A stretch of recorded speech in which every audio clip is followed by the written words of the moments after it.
Hi guys, welcome back to my channel. So I'm assuming if you clicked on this video, you're here to see how I basically did my panelled wall. So I posted a video of the before and after of the panelling on TikTok and Instagram, and I've received so many messages about how I did it, what I used and the technique and things. So I thought I would just bring all of the questions into this one video and hopefully answer them all for you and just give you a better insight into how I did this panelling. I did vlog the whole few days when myself and my mum did it. I will link it on the screen here. I still live at home, so that's why I was with her.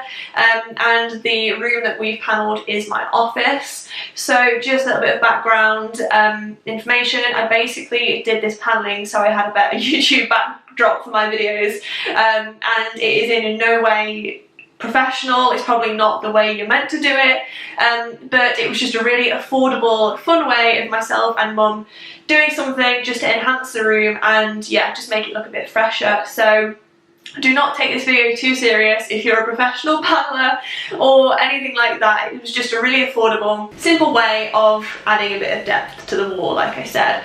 So yeah, I thought I would just cover some of the questions, show you what I used and try and attempt to explain the technique. Like I said, I am not a professional when it comes to DIY. This is just how I did it. So yeah, I hope you enjoy. If you do, please give this video a big thumbs up and don't forget to subscribe.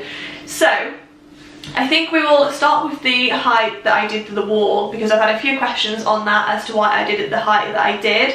So as I said, I've probably already answered this really, like I said a moment ago, I wanted to do the wall because I wanted a new YouTube backdrop basically, and this is my office, hence why I did it that height. So when I'm stood up talking to you, you can still see it in the background basically, but obviously you can do the whole wall, you can do under half, however you want to do it, but this is just how I decided to do it and how it would benefit me the most.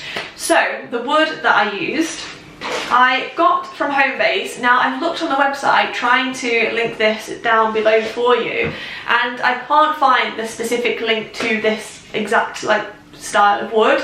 But in the wood section at my local Homebase, they basically have this storage shelf. I will pop a video clip or picture on the screen where they have lots of long thin bits of wood. So I got it from there. It was £4.50 per piece, and I think I needed 5 or 6 pieces, something like that. So a really affordable way of doing it. So yeah, we just got a few of these and basically cut them down to size. So I've had a few questions on how I did this little lip bit here.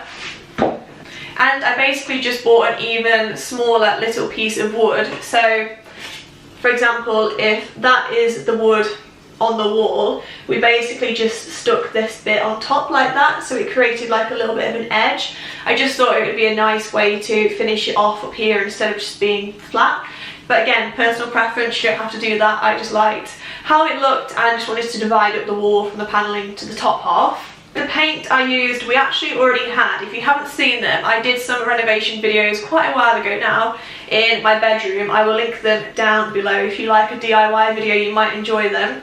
And I basically did my whole entire room of Farrow and Ball skimming stone. I apologise that the tin's looking a little bit messy, but yeah, this is a paint that I used. It's Farrow and Ball skimming stone, and it's in Estate Emulsion. I would say it's quite a matte sort of finish when it's on the wall. Number 241. So that was a paint I used. Like I said, it was lucky really because we didn't have to buy this because I already had it in the cupboard.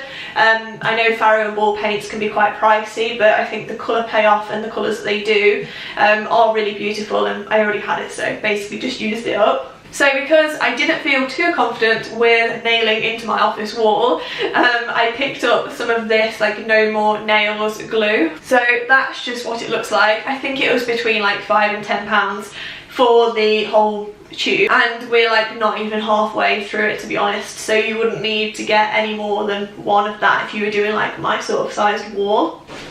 And another thing you will definitely need is some sort of leveler. I've just got this one.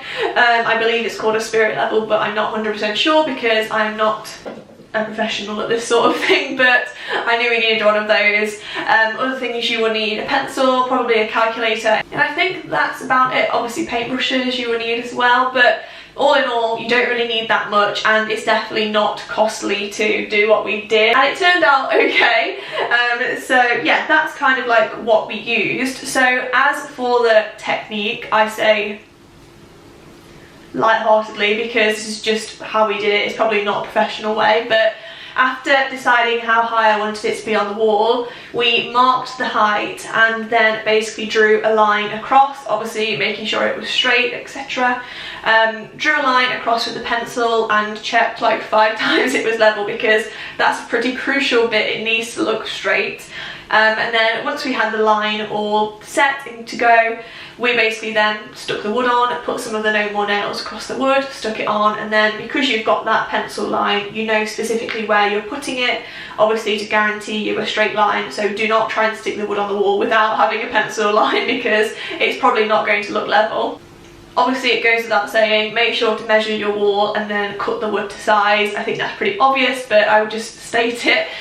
So yeah, once that piece of wood was on, we then stuck on the little ledge bit like I showed you a moment ago, just on top of it, slightly sticking out, just to create that little ledge, which I thought looked really nice. So at this point, the whole of the top line was done. It was then time to work out how many panels or sections I wanted along the wall. I went for 4 because it just fitted nicely in this room. Obviously personal preference, however you choose to do it, however many you want, you will have to basically do the maths on to get the sections in between as equal as you can. We basically took the length of the wall, divided it by 4. Obviously do just bear in mind that you're going to have these sections of wood, so when you're measuring it, make sure to kind of calculate those in. I can't really tell you exact calculations because obviously every wall will be different, but just make sure to divide it down and measure it all out. Draw on the wall with paint, because you can always go over it. There was so many lines on this wall from the pencil, trust me. It takes a while just to make sure you get the measurements right, and you might want to try different things. Hold the wood up, make sure you like how it looks. So once you've done all of your measuring, you know where you're sticking the wood. The next thing to do is obviously to stick it on.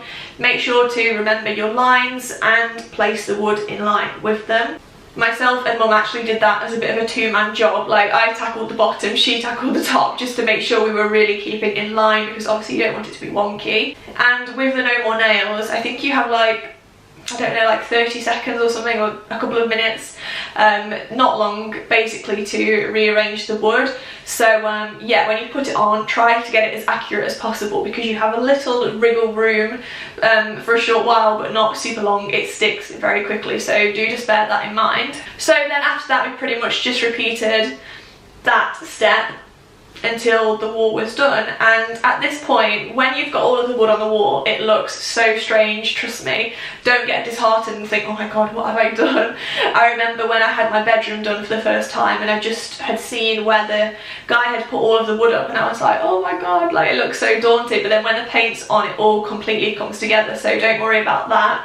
One thing I will just say is, before you stick before you stick the bits of wood on, do just make sure to sand down the edges, just to get more of a smooth like meeting point, and that way it just doesn't look quite so obvious. However, that brings me on to my next step, is if you have any and you want to, you can just fill in the gaps where the wood, why can't I see it in the camera, there we go. You can just fill in these bits of wood with a bit of filler. So we did that. It's optional, obviously, so if you want to, just fill in the little gap bit and then sand it down. It just gives you a smoother meeting point of the wood, basically. Just makes it look a bit fresher, a bit cleaner. So that's a good little tip. I'm trying to think if there's anything else before I move on to the painting stage. I don't think there is. So at this point, we've got all of the wood, it's stuck on the wall, it's looking a bit strange. I'm thinking, oh my god. And then the next step is to paint. I used a roller for the main section, and then I just used a normal paintbrush for these bits of wood, just because it was easier. And yeah, it took a few coats of paint. If you do use this colour and this paint, don't worry when you do the first layer, it looks purple. I don't know why it did in my bedroom and it didn't here. but the more layers you put on, the colour payoff gets better and it turns into this like really nice neutral grey tone. So yeah, don't worry about that. I promise it won't look purple once you've got a few more layers on it. So yeah, after a couple of days of painting, just doing like little bits of touch-ups and things, I did the rest of my office just in a bright white colour. Obviously for filming that's better. And we also popped up the prints, which I'm sure you've seen on the pictures. They're from Poster Store, and I got them in a size 50 × 70. They're quite large, but I actually think it looks really nice. I wasn't sure whether to do 2 prints or 3, but I'm glad I did 3 because they just sit really nicely and look nice and symmetrical. I may have a discount code coming very soon for Poster Store, so make sure to follow me on Instagram because I'll be doing a post of the prints when that's available. So if you want to utilise it, you can do. Thought I would just let you know. So yeah, I will link them down below as well because I had quite a few questions on them. But I think that pretty much sums it up. If I've forgotten anything, just let me know in the comments. I'll get straight back to you. And if you do any paneling of your own, I would love to see it. I know a couple of people have already and they've sent it over and it just looks amazing. But other than that, thank you so much for watching, and if you are new around here, I would love it if you could subscribe. If you did enjoy the video and you did like the paneling, please do give the video a big thumbs up, and I'll see you very soon. Who knows, maybe in the future I can do more paneling videos if you've enjoyed it. So yeah, thank you for watching.